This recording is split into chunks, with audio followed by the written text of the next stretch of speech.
Bonjour, ici Laure de l'association RCP Afrique. Il était question que Mariam et moi, on se rencontre aujourd'hui pour des nouvelles séances de formation, mais malheureusement, le temps a fait défaut. Dont les vidéos seront interposées parce que voilà, chacune de nous, on a effectué des vidéos de son côté. Et puis, on espère que les contenus vous intéresseront davantage. Donc, si vous avez des questions, n'hésitez pas à nous les mettre en commentaire. Et je vous laisse regarder et déguster la suite. Merci. Alors, poursuivons. Donc, votre évaluation primaire, donc, je répète, donc c'est d'abord l'appel, donc vous appelez la personne. Madame, si c'est une dame, madame, si c'est un monsieur, monsieur, etc. Vous prenez la personne par les épaules et vous le secouez. Vous l'appelez par son nom si vous connaissez son nom. Vous vous mettez à l'abri, donc c'est-à-dire dans un environnement sécurisé. Donc c'est-à-dire si ça se passe sur la chaussée, donc ne restez pas sur la route. Donc vous sécurisez la personne avant de commencer la réanimation. Donc là, vous avez vu que la personne ne respire pas, donc on va entrer très très vite dans le A. Hello, I'm Mariam from HCP Africa. Today we're talking about ABC. Normally, it's a presentation we're supposed to be done with myself and Laura, but Laura should be presenting us from her home because we had a problem with transportation, so we couldn't be together today. Donc, le A dans la réanimation signifie quoi? Le A signifie tout simplement airway. Donc, les airways, c'est quoi? Les airways, c'est les voies aériennes, notamment la bouche, le nez, enfin, au début de la trachée, ça, bien évidemment, vous ne voyez pas.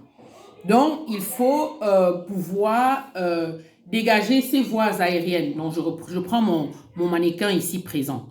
Donc, vous avez appelé la personne ne répond pas. Donc, vous vous intéressez à ces airways.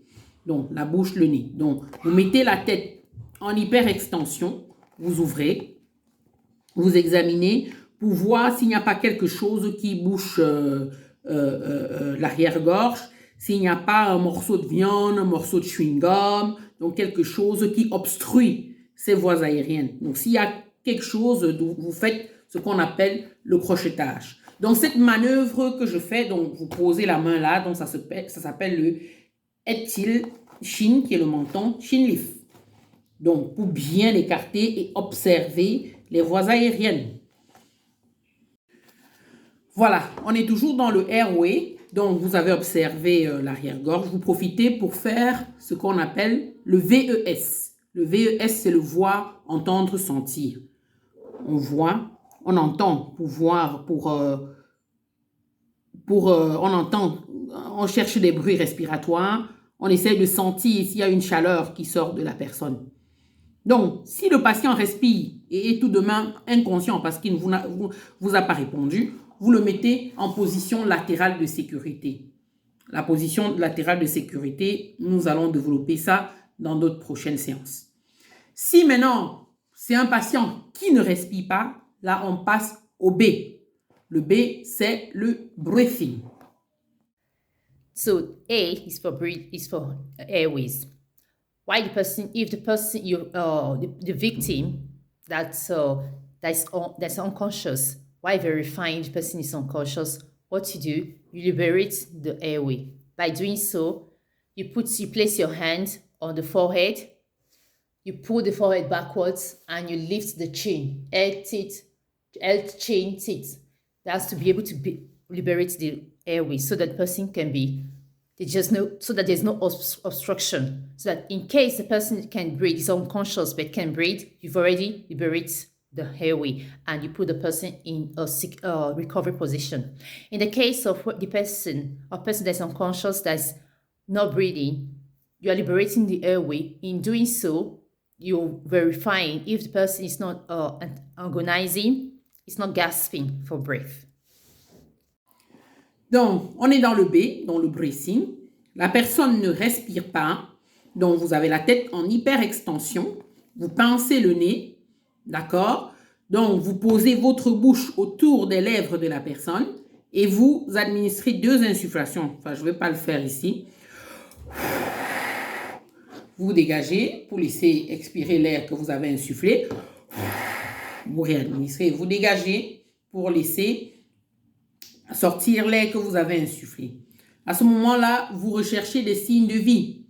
Donc, si la personne recommence à respirer, vous la mettez en position latérale de sécurité, en PLS. Donc, si la personne ne respire toujours pas, on passe au C. B is for breathing.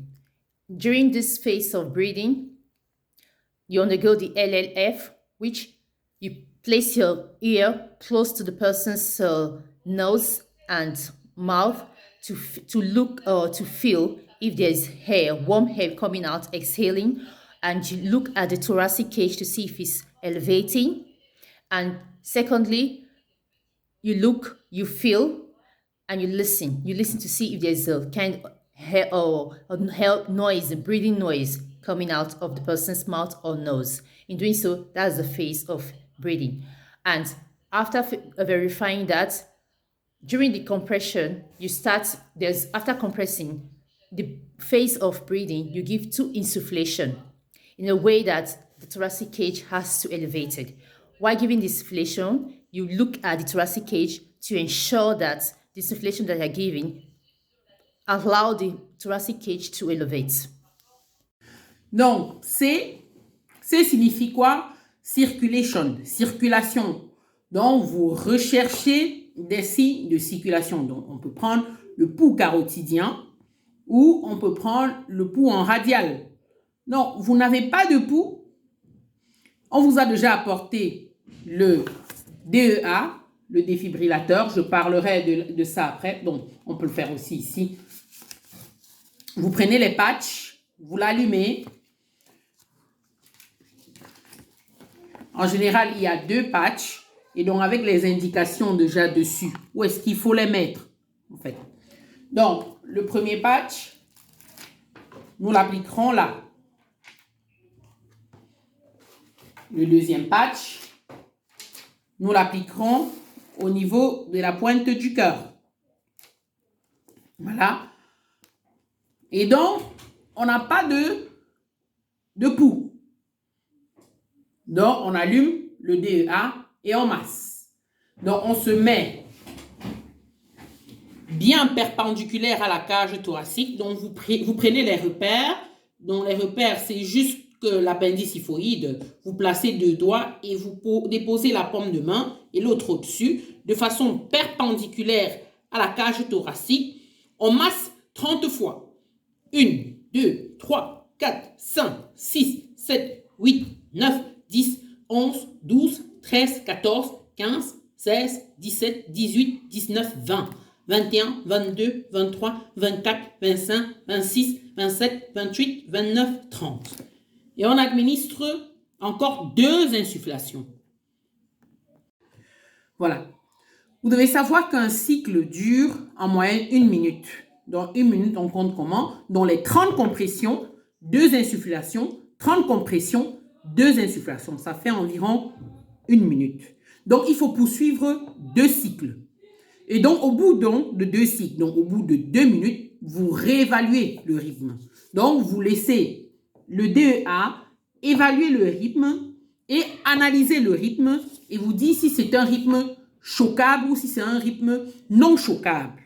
Et donc, l'appareil dont les instructions sont vocales vous dira d'appuyer simplement sur cette touche. Et donc, quand vous appuyez sur cette touche, l'appareil administre une décharge électrique au patient. Donc, l'idée, c'est de relancer l'activité électrique du cœur. Donc, je ne vais pas rentrer dans les détails. On en avait déjà parlé la dernière fois. Donc, quand on parlait de la crise cardiaque, bon, de ce qui se passait dans les troubles de rythme, les problèmes de conduction du cœur. Donc, l'appareil administre donc, ce choc électrique dans le but de rétablir ce rythme. Donc, si le rythme est rétabli et que le patient recommence à respirer, vous le mettez une fois de plus en position latérale de sécurité en attendant les secours. Si le patient ne respire pas, vous repoursuivez 2 cycles. Et vous réévaluez ainsi de suite jusqu'à ce que les secours arrivent. C is for compression. That's cardiac compression. Here, what does it consist? It consists of a patient that's unconscious, that's organizing, that's an abnormal breathing, that is not breathing well or doesn't breathe. You go directly, after calling for help, you go directly to cardiac compression. You lay your hands on the middle of the sternum, you interlock with the second hand, and you start a compression, which has to be 30 compression non-stop. It's a compression a cycle that lasts for a minute. That's 30 compression and 2 insufflation. While giving this compression, you have to try to minimize any interruption of the compression. And the compression has to have a depth of 5 to 6 centimeters with a frequency of 100 to 120 pulsation per minute. And you have to give a compression in a way to allow a recall of the thoracic cage to guarantee an effective compression. And don't forget, try to minimize any interruption.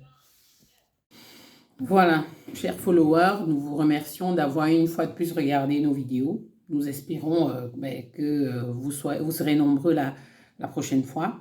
Donc, n'hésitez pas de poser vos questions en commentaire, de partager, de nous soutenir via le lien qui est mis.